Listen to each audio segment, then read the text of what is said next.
사도행전 14장 19절에서 28절입니다.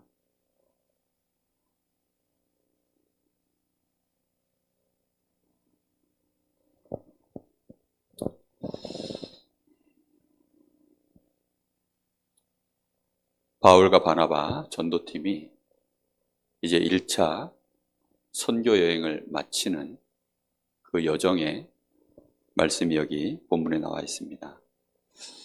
19절부터 28절까지 제가 봉독하겠습니다. 유대인들이 안디옥과 이고니온에서 와서 무리를 충동하니 그들이 돌로 바울을 쳐서 죽은 줄 알고 시외로 끌어내치니라. 제자들이 둘러섰을 때에 바울이 일어나 그 성에 들어갔다가 이튿날 바나바와 함께 더베로 가서 복음을 그 성에 전하여 많은 사람을 제자로 삼고 루스드라와 이고니온과 안디옥으로 돌아가서 제자들의 마음을 굳게 하여 이 믿음에 머물러 있으라 권하고, 또 우리가 하나님 나라에 들어가려면 많은 환난을 겪어야 할 것이라 하고 각 교회에서 장로들을 택하여 금식 기도하며 그들이 믿는 주께 그들을 위탁하고 비시디아 가운데로 지나서 밤빌리아에 이르러 말씀을 버가에 전하고 이탈리아로 내려가서 거기서 배 타고 안디옥에 이르러 이곳은 두 사도가 이룬 그 일을 위하여 전에 하나님의 은혜에 부탁하던 곳이라. 그들이 이르러 교회를 모아 하나님이 함께 행하신 모든 일과 이방인들에게 믿음의 문을 여신 것을 보고하고 제자들과 함께 오래 있으니라. 아멘.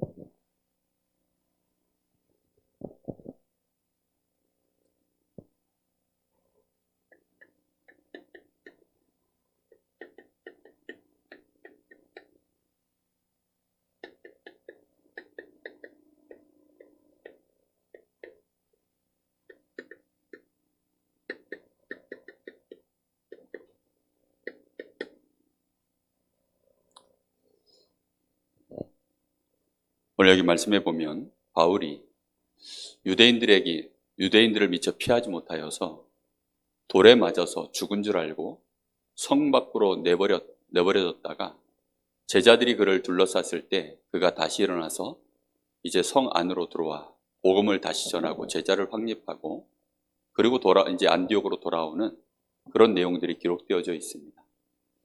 여러분, 우리가 무엇 때문에 우리가 복음 전하는 일에 이렇게까지 해야 할까요? 바울은 무엇 때문에 이렇게까지 했을까요?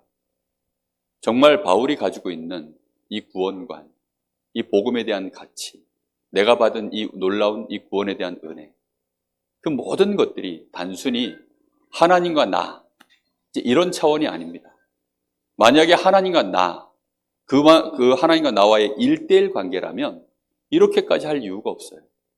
그런데 여기에는 분명한 우리에게 알아야 되는 부분이 뭐냐면 하나님이 보시는 세계관입니다. 하나님이 보시는 세상, 그 세상을 내가 어떤 눈으로 쳐다보느냐가 너무나 중요한 부분이에요. 지금 전쟁이 터져서 저 러시아와 우크라이나는 계속 전쟁 중에 있죠. 그럼 우크라이나 국민들은 지금 뭐 하고 있을까요? 어떻게 하든지 지금 할 수만 있다면 여기 지금 우리 지환이, 종원이, 우리 혜원이 이런 친구들 아마 다 지금 나에게 기회가 온다면 전쟁터에 아마 다 나가서 죽는 줄 알고도 가서 그렇게 하겠죠. 왜요? 이게 나라와 나라 사이에 심각한 지금 전쟁이 벌어져 있다 보니까 그렇다면 해야 되는 거 아니겠습니까? 다 군대 갔다 온 저 같은 이제 사람들도 정 이제 없으면 저도 나가서 총 들고 나가서 전쟁에 나가서 싸워야 될 판입니다. 우리가 이 복음 운동하는 것이 단순히 그냥 한 사람을 복음 전해서 이 사람이 영접하고 구원받으면 좋겠다, 지금 이런 정도의 수준이라면 사실은 우리가 전하는 이 복음 운동은 이렇게 크게 할 일이 없어요. 그냥 소소하게 그냥 내 집 앞에 텃밭 하나 가꿔서 내가 먹고 싶은 거 하나씩 이렇게 심어서 그거 먹고 또 없으면 말고, 좀 그런 게 아니거든요. 우리가 하고자 하는 이 전도 운동은 우리의 전 생애를 드리고 우리 교회가 완전히 올인을 하고 모든 교회들이 여기에 올인해서 갈 수밖에 없는 분명한 이유를 가지고 우리가 전도 운동을 하는 거거든요. 그래서 우리가 가지고 있는 이 세계관 굉장히 중요합니다. 복음으로 세상을 본다. 그게 무슨 말일까요? 분명히 세상에는 지금 멸망이 들어와 있습니다. 이 멸망에 대하여 하나님이 뭘 약속하셨죠? 구원을 약속하신 것입니다.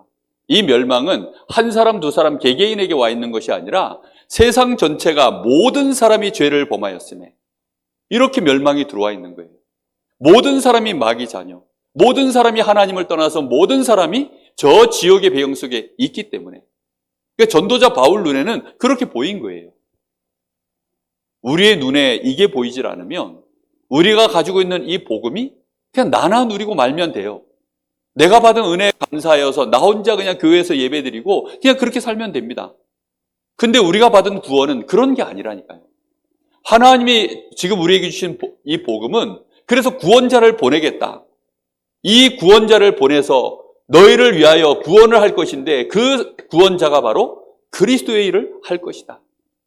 그리스도가 오셨는데 그 그리스도가 바로 누구시라고요? 이 그리스도가 바로 예수시다.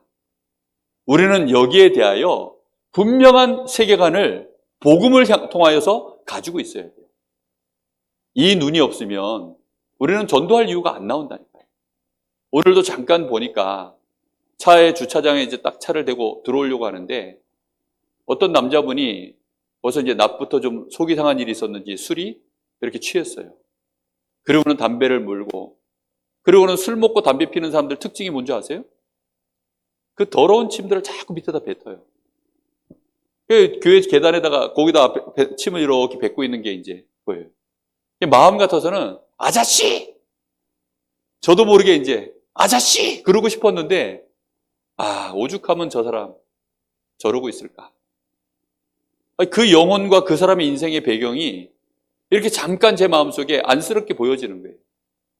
그래서 아저씨 우리 지금 예배 드려야 되는데 우리 성도들도 오고 그러니까 아저씨 그냥 미안하지만 자리를 좀 옮기시면 안 되겠냐. 잠깐 그렇게 이제 얘기를 했는데 저희 집 사람이 들어오면서 괜찮으시면 같이 들어와서 예배도 드려요. 이러더라고요. 그러게 말이에요. 잠깐이지만 그분한테 제가 복음을 전했으면 어땠을까? 제 마음에 그런 잠깐의 후회가 슬쩍 지나가는 거예요.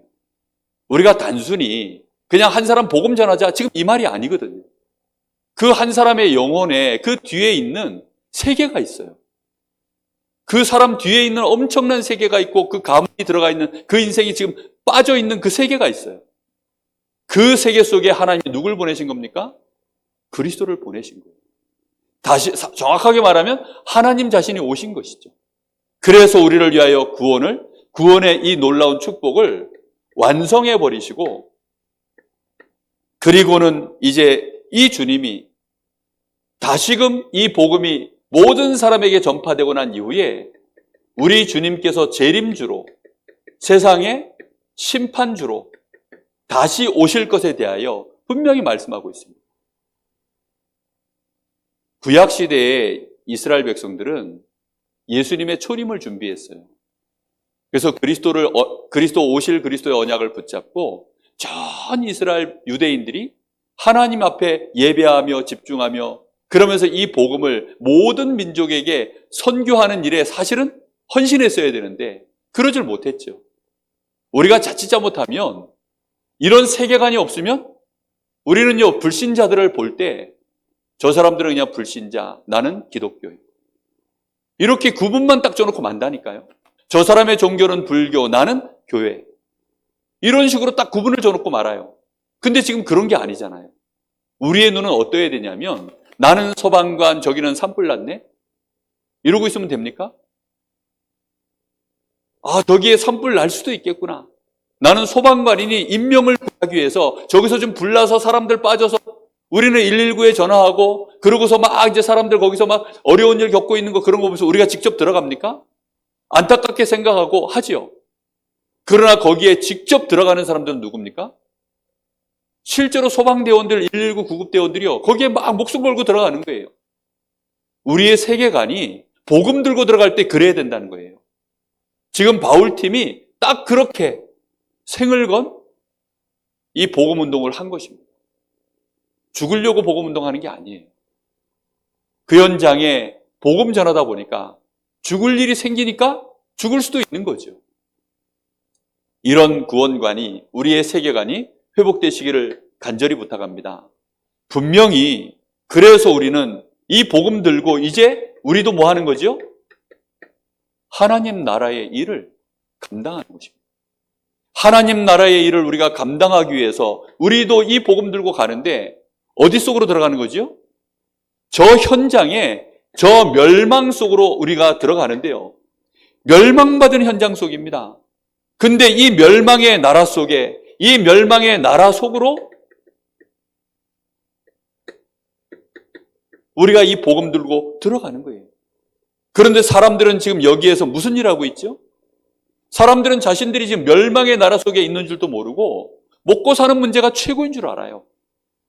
그저 나 중심, 육신 중심, 성공 중심으로 그 머리가요 완전히 각인뿌리 체질되어져서 그것 중심으로 모든 걸 대화하고 그것 중심으로 정치, 경제, 사회 문화를 보고 그렇게 살아갑니다. 그래서 그 분야에 대단한 사람, 뛰어난 사람 나오면 그 사람이 이 멸망 속에 있는 사람들한테 증인이 될 수 있어요. 그래서 하나님은 이 현장에 우리가 하나님의 나라와 그 의, 마태복음 6장 33절, 그 의를 구하면 사람들이 그 속에서 원하는 세상의 이 의식주 중심의 모든 이 세계관 속에서 하나님이 우리를 뭘로 세우시느냐? 증인으로 세우시겠다는 겁니다. 이런 은혜를 꼭 누리시기 바랍니다. 우리는 그래서 이 의식주, 지금 사람들이 하고 있는 이 세상의 일은 우리에게는 결국은 뭐냐? 우리 인생의 서론입니다. 본론이 아니에요. 그것은 우리 인생의 뭐냐? 문에 불과한 것입니다. 문. 무슨 문이요? 저 멸망 속에 있는 사람들에게 들어가서 그들과 소통할 수 있는 문일 뿐이에요. 왜 영어를 해야 되죠? 제가요, 전도 때문이 아니라면 이제라도 영어 공부해야 되나? 이런 고민 안 합니다. 이제라도 내가 운동해야 되나? 이제라도 내가 뭘 좀 더 준비해야 되나? 이런 고민 안 한다니까요.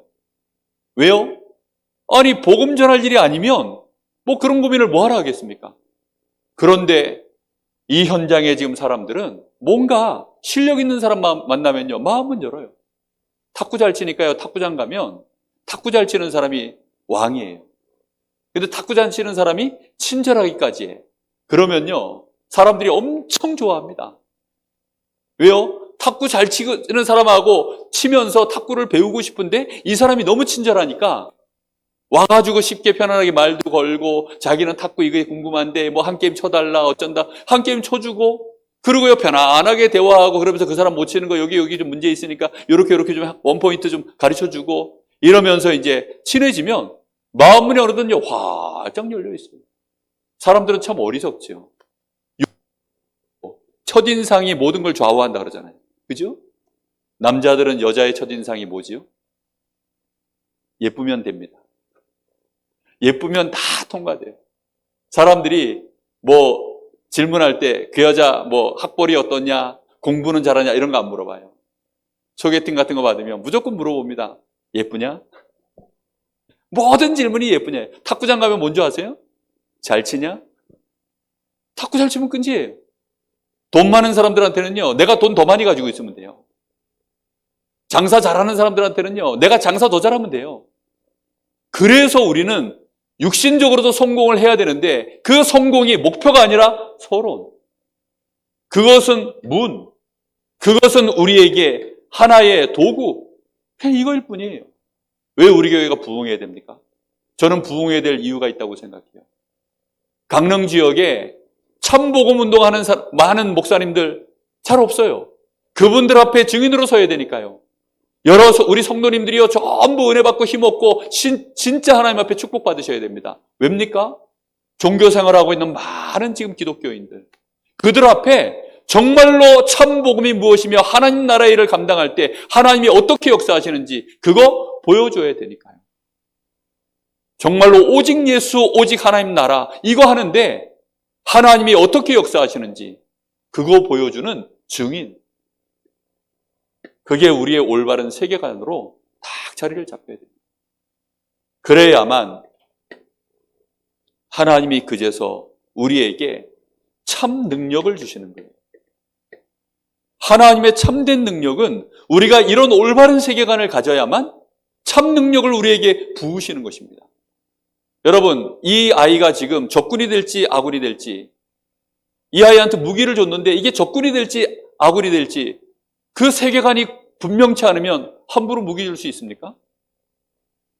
누가 적군인지 아군인지 구분이 안 되는 판에, 아니 여기다가 지금 총을 줄 수 있겠냐고요.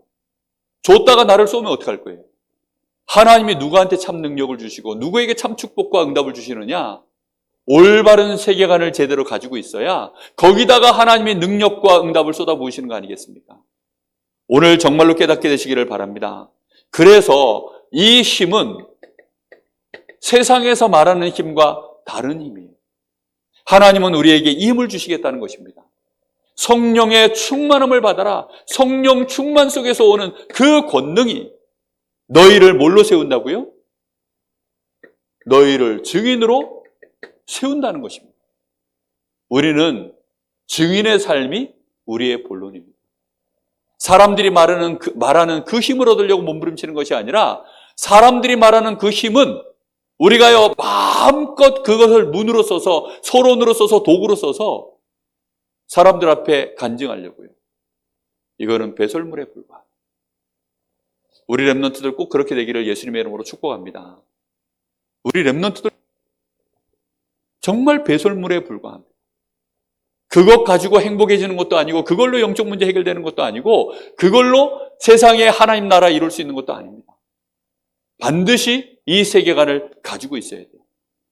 자, 이런 중에 오늘 핍박이 일어났는데 바울 사도가 뭐라고 얘기하냐면 이 핍박은 당연한 거라고 얘기하는 거예요. 핍박이 당연하다. 예수 믿는데 핍박 오는 시대가 있습니다. 그러나 예수 믿어도 핍박 안 당하는 방법이 있어요. 그거 어떻게 하면 되느냐? 나 혼자 잘 믿으면 돼요. 다락방 초창기에 한참 다락방에 대하여 이단 정죄 바람이 불었을 때 많은 목사님들이 이렇게 목사님들을 유혹했어요. 그냥 해라 하는데 노예에 가서 나는 다락방 안 하겠다. 그 말 한마디만 하고 해라. 이렇게 하라는 거예요. 훈련 가도 좋고 합숙 가도 좋고 다 좋은데 나는 다락방 안 하겠다. 유광수는 이단이 맞다. 다락방 운동은 이단 맞다. 그렇게 한마디만 하고 그리고 가서 하든지 말든지 하라. 이러라는 거예요.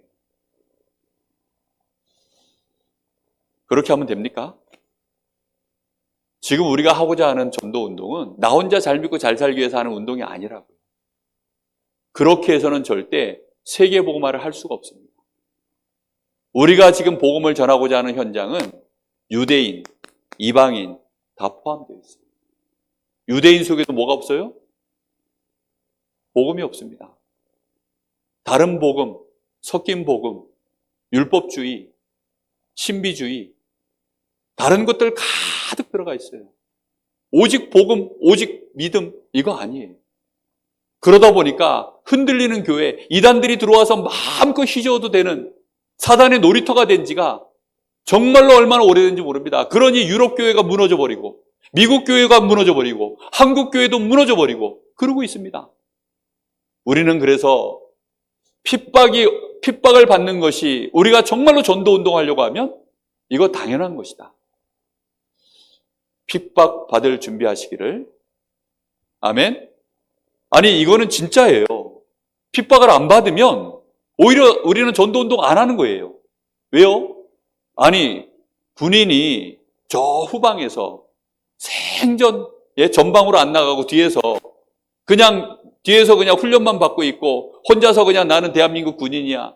그래가지고 급을 일병, 상병, 병장, 하사, 소위, 주위, 대위, 막 소령, 중령, 대령 이제는 막 별자리까지 달아가지고 아무리 그렇게 본들 후방에서만 있으면 총알 한 번 날아오는 거 구경 못합니다.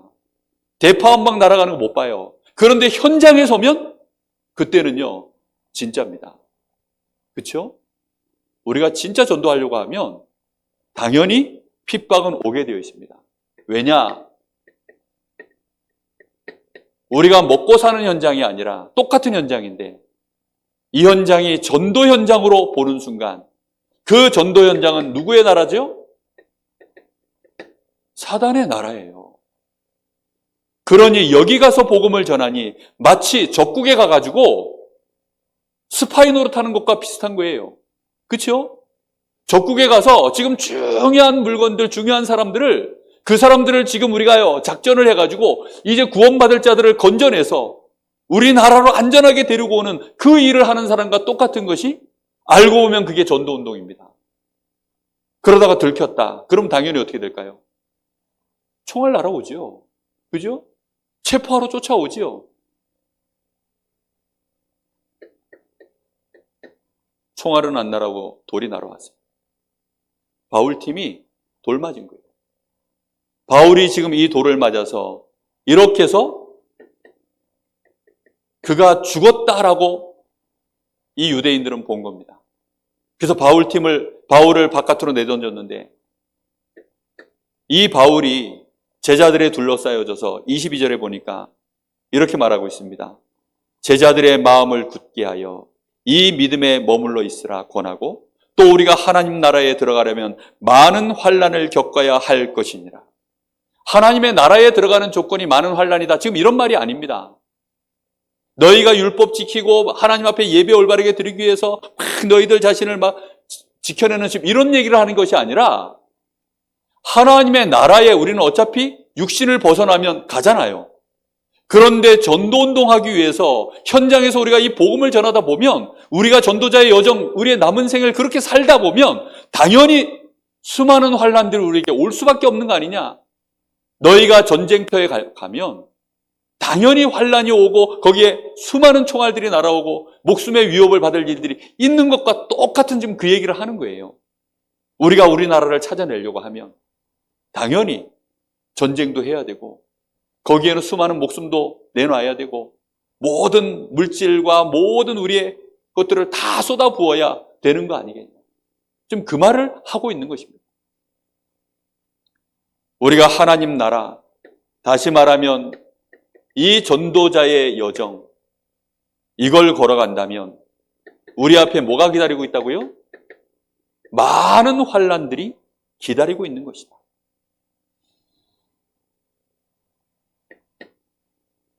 하나님은 우리 교회를 능히 환난을 감당하고 이 강릉 지역과 강원도와 저 237 나라에 전도 선교 운동하는 그런 교회로 부르시고 세우시고 우리를 그렇게 준비시키시는 줄로 믿습니다. 여러분 이 응답을 꼭 내 마음속에 언약으로 붙잡으셔야 되겠습니다. 그래서 바울의 전도는 이 세계관을 분명히 알고 있었기 때문에 바울은 처음부터 이 복음 들고 선교사로 파송될 때 처음부터 뭘 내놓았어요? 처음부터 생명을 내놓은 것입니다. 바울팀이 돼서 선교지에 나가는 것은 소풍 가는 게 아닙니다. 즐거운 사람들 만나러 가는 게 아니에요. 그 여정은 험난해요. 그러다 보니까 이 바나바의 이 조카였던 마가 요한은요, 그 길이 너무 험하고 핍박을 받고 어려우니까 길을 이기지 못해서 중간에 돌아올 만큼 그렇게 힘든 여정입니다. 우리가 정말로 제대로 선교 현장 나가서요, 헌신하고 뛰면요, 얼마나 영육간에 피폐해져서 사실은 올 수밖에 없는 게 그게 맞는 거예요. 왜지요? 전쟁을 겪고 왔는데요. 전쟁을 치르고 왔는데 어찌 좋은 얼굴과 평안한 폼으로 돌아올 수 있을까요? 저는 여기 오늘 사도행전 14장 이걸 쭉 읽는데요. 이들의 여정이요, 보이는 거예요. 제자들과 함께 오래 머물러 있으니라.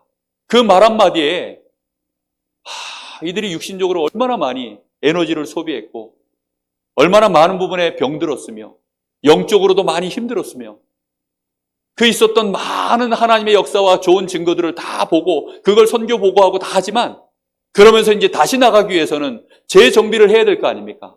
그렇죠? 베이스 캠프로 다시 돌아왔는데 나갈 때에는요, 사실은 여러분 전쟁터에 나간다고 해보세요. 또 나가려고 그러면 얼마나 두려울까요? 저는 예전에 전쟁 영화 이런 거 보면서 전쟁터에서 이제 막 한참 전쟁하고 이제 무사히 그래도 복귀한 이 귀한 용사들이, 병사들이 그 후유증 앓는 걸 봤어요. 그 후유증 때문에 막 머리, 눕기만 하면 막 총알 소리 나고 막 비명 소리 나고 그 전쟁터에 있었던 그 참상들에 막 시달리는 거. 그것 때문에 막 자기 생활에 적응을 못하고 그런 거 봤거든요. 우리가 전도운동하는 게 그런 일이다. 그런 말은 아닙니다. 그러나 진짜 우리가 영적 전쟁을 제대로 하는 현장이라면 우리가 선교사 한 명을 보내고 또 선교지에 귀중한 사역자들을 내보낼 때 우리가 얼마만큼 기도를 해야 되는가? 그럼 마음에 정말로 보셔야 됩니다. 그냥 선교 활동을 그냥 자신의 어떤 정말 이런 세계관이 아닌 그냥 선교 활동 나가시는 분들도 있어요. 그분들의 선교 활동이 잘못됐다 이런 말이 아닙니다. 그러나 진짜 선교하러 나가시는 사람들이 있다니까요. 아예 생을 걸고 그렇게 나가는 사람들이 있어요. 그런 선교를 한다면 그 사람들은 생명 걸고 나갑니다. 모든 걸 다 헌신하고 희생하고 나가는 거예요. 저는 유 목사님이 그렇게 한 생을 보냈다라고 저는 보고 있습니다. 우리 주변에 많은 어른 목사님들이요, 그런 한 생애를 보낸 거예요. 우리가요, 이 전도운동, 선교운동 하는 일에 우리 후대들을 이런 일에 헌신할 수 있는 귀중한 후대들로 우리는 반드시 세워야 될 줄로 믿습니다. 여러분, 분명히 그래서 바울은 그냥 복음 전하는 것이 아니라 생명을 담보로 걸어놓고 그렇게 복음을 또 전파한 것입니다. 21절에 보니까 복음을 그 성에 전하여 많은 사람을 제자로 삼고, 지금 돌에 맞아가지고 지금 회복한 지 뭐 얼마나 됐을까요? 유대인들이 돌로 쳐가지고 지금 죽은 줄 알았던 사람인데 이 사람이 깨어나가지고 다시 복음 전하러 성 안으로 들어갔는데 몸이 성하기는 했을까요? 그런데 자기 몸을 돌보지 않고 또 이 복음을 전파합니다.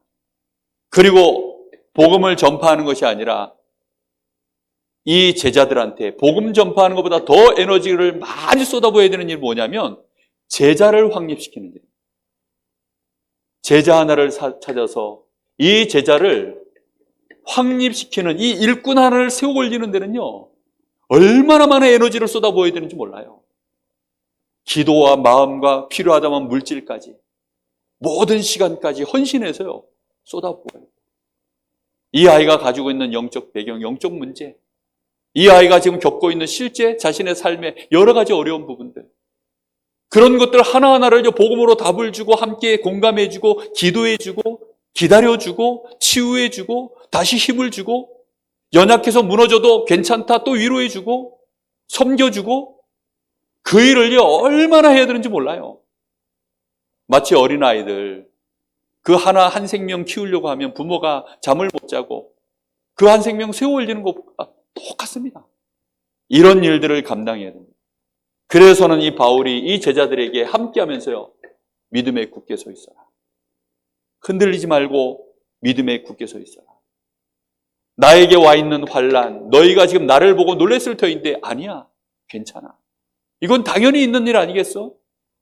우리가 복음 전하고 전도운동하려고 하면 이 흑암 세상 속에 사단이 알지 못하는 자들이 몰라서 그럴 수밖에 더 있겠냐? 괜찮다, 상관없다.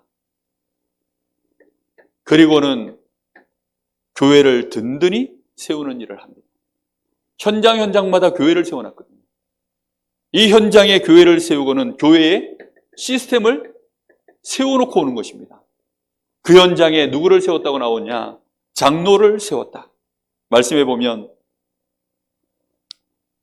23절에 각 교회에서 장로들을 택하여 금식 기도하며 그들을 믿는 주께 위탁하고, 장로들을 택하여 장로들을 임직해서 세우고요, 그들에게 기름 부어 세우고, 그러면서 그들을 위하여 뭐 했다고요? 기도하고, 그냥 기도한 것이 아니라 이런 중요한 장로들, 이런 중직자들을 세우는데 금식하며 기도하고, 이렇게 안 하면 안 되잖아요. 왜요?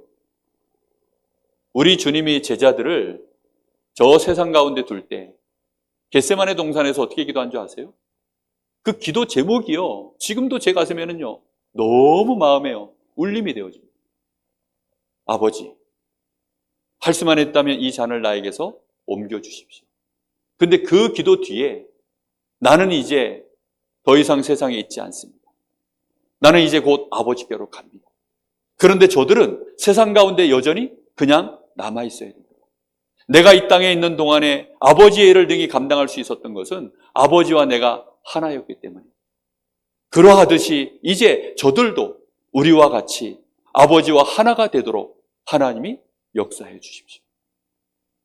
얼마나 그 기도를 했는지요, 땀방울이 핏방울이 될 만큼 그렇게 기도하신 내용이 있어요. 우리가요 일꾼 하나를 세우는데요, 정말로 이런 환난의 현장 한복판에 이 일꾼들 제자들을 확립하고 세우는데 금식하며 기도하고, 그리고는 누구께 부탁합니까? 저들이 믿는 주님께 그들을 위탁하고, 사람에게 맡긴 게 아닙니다. 우리 주님께, 직접 주님께서 이들을 붙들어 주시옵소서. 그렇게 생을 건 기도를 드린 것입니다. 그리고는 이제 안디옥으로 돌아와서는 모든 제자들 앞에 사역보고하는 모습이 나옵니다.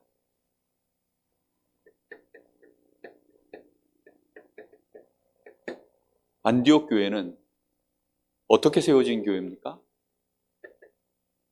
정말 복음 때문에, 복음과 전도 선교 때문에 생명 건 교회. 그냥 말로 건 것이 아니라 스데반의 환난을 인하여 흩어진 제자들이 모여져서 세워진 교회. 스데반의 환난을 인하여서 많은 사람들이 도망도 갔지만 이제는 정말로 복음 때문에 전도하고 선교할 그런 일에 헌신할 생명 건 일꾼들이 모여진 교회. 그래서 이 교회에 바울과 바나바가 첫 목회를 시작한 곳입니다. 그리고 이곳에서 제자들에게 집중을 연해서 이 제자들을 누구로 세웠습니까? 그리스도인으로 세운 현장입니다. 그래서 이 현장 속에 14장 26절에 보니까 여기에 이제 그들이 안디옥 교회에 대해서 뭐라고 표현하고 있냐면, 이곳은 두 사도가 이룬 그 일을 위하여 전에 하나님의 은혜에 부탁하던 곳이다. 이 안디옥 교회의 모든 제자들에게 우리가 지금 전도와 선교하러 나가는 이 복음 운동하고 제자를 세우고 현장에 교회를 세우는 이 일에 너희가 하나님의 은혜가 우리에게 임하여서 이 일이 계속될 수 있도록 너희가 우리를 위하여 기도해 달라 했었던 바로 그 교회다, 이 말입니다. 저에게 한 번씩 목사님 기도 좀 해주세요. 이번에 제가 어느 현장으로 나갑니다. 저한테 이렇게 기도해 달라고 하는 친구들이 있어요. 그래서는 저에게 선교 현장 나가면서 이제 후원도 좀 바라는 마음으로 그렇게 이제 옵니다. 그럼 제가 아직까지 시간표가 마음대로 이렇게 결정을 할 수가 없으니까 미안하다, 그냥 내가 기도만 해줄게. 대신 기도 제목 보내줘. 그러면 꾸준히 이제 저한테 보내줍니다. 그럼 그걸 제가 사무실에 나가서 매일 아침에 읽어요. 그리고 읽고 그 아이를 위해서 기도합니다. 여러분, 정말 그냥 되어지는 일이 절대 아닙니다. 이것이 전부 누구의 역사로 이루어지는 일입니까? 하나님의 은혜로 이루어지는 일이에요. 그래서 이걸 위하여 기도를 부탁하고 실제로 기도하고, 바울은 이 배경 가지고 생명 걸고 전도운동한 것입니다. 우리 교회가 마음껏 이 전도와 선교를 위하여 하나님의 은혜에 우리를 위탁하는 기도를 부탁할 수 있는 그런 교회 되기를, 그런 제자가 되기를 예수님의 이름으로 축복합니다. 여러분, 이게 다예요. 우리 교회가 그런 교회가 된다면 하나님은 우리 교회를 통하여 모든 역사를 시작하실 줄로 믿습니다. 정말로 하나님이 우리에게 이런 축복을 주시길 원하시고, 그러니 당연히 이들 앞에 와서 이 바울이 너희들이 기도한 그 기도가, 하나님의 은혜의 역사가 어떻게 나타났는지에 대하여 여기 와서 보고해야 될 거 아닙니까? 그렇죠? 이 제자들 앞에요. 모든 제자들을 다 모아놓고 오늘 여기 보니까 27절에 그들이 이르러 교회를 모아. 이 교회를 모아가 무슨 말이죠? 제자들을 다 모았다는 겁니다. 성도들 개인 이 제자들을 다 모아서 그리고는 하나님이 함께 하신 모든 일과 이방인들에게 믿음의 문을 여신 것을 보고하고 선교지에 있었던 모든 일 이것을 그대로 보고하고 그리고는 제자들과 오래 머물러 있었다. 다시금 제자들에게 하나님의 말씀 이 복음으로 확립시키고 제자들을 다시 세우고 힘을 주고 다시 소통하고 원네스하고 그러면서 뭐 했을까요? 이제 또다시 이 복음 들고 선교 현장으로 나갈 그 모든 준비들을 또 했겠죠. 바울은 이렇게 3번 선교 여행하고 인생을 마감했습니다. 그러면 얼마만큼 이 일을 소중하고 중요하게 그리고 제대로 준비해서 했을지 상상이 되죠. 예수님 공생애가 딱 3년이었습니다. 여러분 3년 그러니까 막연하지만 3년이라는 시간이 길까요? 짧을까요? 엄청 짧습니다. 제가 작년 7월 달에 제가 저희 교회 담임 목사 취임을 했습니다. 벌써 1년이 지났어요. 저는 제가 뭐 했는지도 모르겠어요. 1년이 그냥 훅 지나가 버렸어요. 정말 한 것이 아무것도 없는 같이 그렇게 1년이 지나가 버렸어요. 여러분 3년이라는 시간은요 정말로 순식간에 지나가는 시간입니다. 이 제자들이 지금 바울팀이요 자신의 남은 생애를 이 복음 운동하는 데 준비하고 제자 세우고 거기에 대한 기도 배경 세우고 모든 선교 후원팀들 다 세우고 그렇게 해서는 또 선교 현장으로 나가고 자기 자신을 또 준비시키고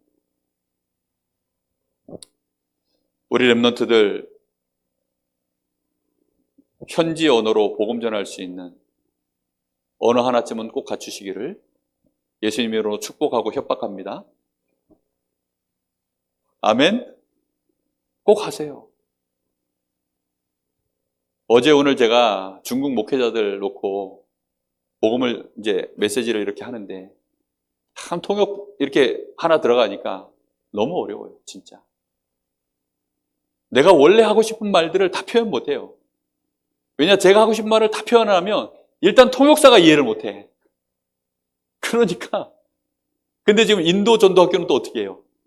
이중통역이에요, 이중통역. 그러니 참 얼마나 어렵겠습니까?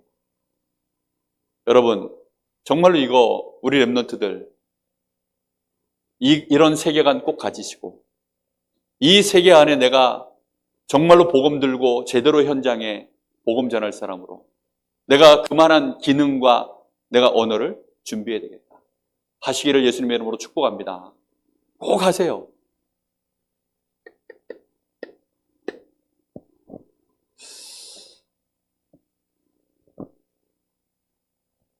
우리 교회가 하나님 나라의 일을 100% 감당하는 교회. 하나님의 일을 몇 퍼센트요?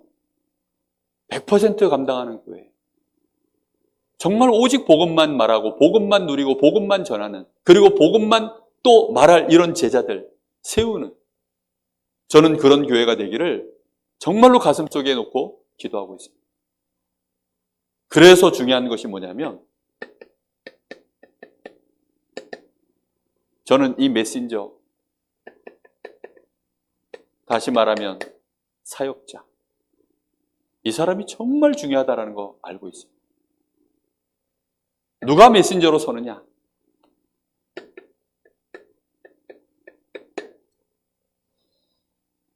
목회자는 너무나 중요합니다. 그래서 이 안디옥 교회에 세워진 목회자 바울과 바나바 이런 귀중한 목회자들이 자기를 능가할 수 있는 중요한 제자들 예수님도 이렇게 말씀하셨습니다. 너희가 나보다 더 큰 일을 하리라. 예수님이 자기보다 더 큰 일을 할 그런 제자들을 남기신 것처럼 이런 제자를 양육하는 일의 목회자는 저는요, 쏟아 부어야 된다고 생각합니다. 정말로 교회가요, 그 일에 쏟아 부어야 돼요. 목회자 후보생, 중직자 후보생, 이렇게 세워야 됩니다. 그거 하지 못한다면 교회는 하나님 보실 때 쓸모없는 교회예요. 아무 의미가 없습니다. 그래서 이런 제자가 현장으로 파송될 때 그 사람을 사역자라고 합니다. 이 사람이 현장으로 파송되는 거예요. 이거는 교회 안에서 일어나는 일이고요. 그래서 이런 제자들을 현장으로 파송하는 겁니다. 현장에 파송해서 이 현장에서 또 뭐 하는 거죠? 자기와 같은 제자를 찾아내서 그런 제자를 세우는, 재생산할 수 있는 그런 제자. 이런 제자를 이렇게 세워야 돼요.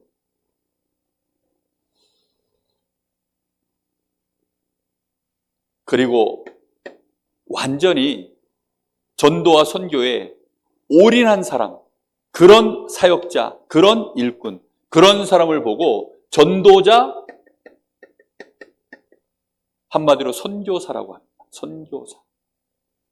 우리 교회의 영적인 흐름이 다 이렇게 가고 있는 중에 완전히 전도와 선교에 올인된 일꾼, 그런 일꾼이 하나 올라오면 한 나라에 우리가 정말로 필요한 현장에 정말 사지와도 같은 그곳에 이런 선교사를 하나 우리 교회에서 만약에 파송을 했다. 우리가 어떻게 기도할까요? 정말 이런 영적인 분위기 속에, 이런 흐름 속에서 너무너무 귀중한 일꾼 하나를, 그래서 당연히 선교사는 교회 배경이 있어야 돼요. 그냥 교회가 한 교회에서 그냥 뭐 임명장 받고 파송해주고 뭐 생활 좀 책임져주고 이런 수준의 일 얘기 말고요. 완전히 이 바울팀을 이 안디옥 교회가 뒤에서 서포트하는 일에 생을 걸었던 것처럼 그런 선교사를 세울 수 있는 교회, 그런 교회의 배경이 될 수 있는 그런 우리 교회, 여기에는 기도와 재정, 필요하다면 협력할 팀으로 쓸 사역자까지도 얼마든지 함께 붙여서 뛸 수 있는 그런 교회 배경. 그래서 이런 선교팀을 실제로 우리 교회가 구성할 수 있다면, 그래서 선교팀을 우리가 응답받아서 금식하며 세워서 그렇게 해서는 임명도 하고 파송도 하고, 그래서 이 선교사가 1년이고 2년이고 선교 현장에 실제로 마음껏 사역하다가 교회로 돌아와서는 선교 보고하는 이런 응답이 있다면 얼마나 감사할까요? 한 번씩 우리가 파송한 선교사가 아닌 이제 다른 교회에서 파송한, 사실 우리와는 직접적인 연관이 잘 없는 그런 선교사님들을 우리가 이제 모셔서 현장에 대한 얘기를 들으면 사실 와닿는 게 그렇게 생생하지 않습니다. 그런데 만약에 우리가 늘 기도하고 어려서부터 예를 들어 저기 여기 종원이, 여기 세인이 어려서부터 저희가 봤잖아요. 아기 때부터 저희 교회 지웅이 그 다음에 하여튼 우리 교회 남자애들 다 유치부 때 여름 성경학교 하면 저희 집 사람이 다 목욕시켰던, 유치부 때 다 지웅이도 보면 저희 집 사람이 목욕 한 번씩 목욕시켰던, 다 목욕시켰던 애들이에요. 애들이요, 자기는 그런 적이 없는 것처럼 그렇게 하지만 그렇게 아기 때부터 봤고, 여기서 이번 주에도 보니까 온유가 아빠가 여기서 산업선교 사회 보니까 온유가 아빠 하고 뛰어오고, 그거 보고 용기 얻어가지고 또 그 형도 또 우진이도 뛰어오고, 그렇게 보았던 그런 아이들이 복음 안에서 잘 자라서 목회자가 되고 선교사가 되고 중직자가 되고 원네스가 되어져서 그렇게 가서 그런 큰 우리 교회 안에 힘 있는 영적인 흐름을 가지고 이렇게 원네스 되어져서 갈 수 있다. 세상 사람들이 말하는 가족 같은 분위기 이런 거 말고요. 가축적인 분위기 이런 거 말고요. 진짜 복음 때문에 생명 건 일에 전우회를 느끼는 그런 거 있잖아요. 전우회. 막 진짜 총알이 빗발치는 전쟁터 이런 거. 그 초창기 때 그런 거 많이 있었잖아요. 그래서 저희 교회도 보니까 이거 그 교회 법적 싸움 때문에 막 쳐들어오고 이러니까 야 쳐들어온단다 모여라 이러니까 딱 막 모이고 막 그런 전우회들이 있다면서요. 정말 우리가 복음운동 때문에 이런 일들이 저는 우리 교회에 계속 일어나서 정말 우리가 핍박을 받고 받는 일도 함께 가고 그 안에서 또 이런 귀중한 일꾼들이 또 일어나고 주님 재림 오시는 날까지 우리 교회가 정말로 하나님이 원하시는 전도운동, 선교운동 이 일을 100% 감당하는 그런 교회 되기를 예수님의 이름으로 축복하고 여러분의 기도가 그렇게 되기를 예수님의 이름으로 축복합니다. 기도하겠습니다. 우리 한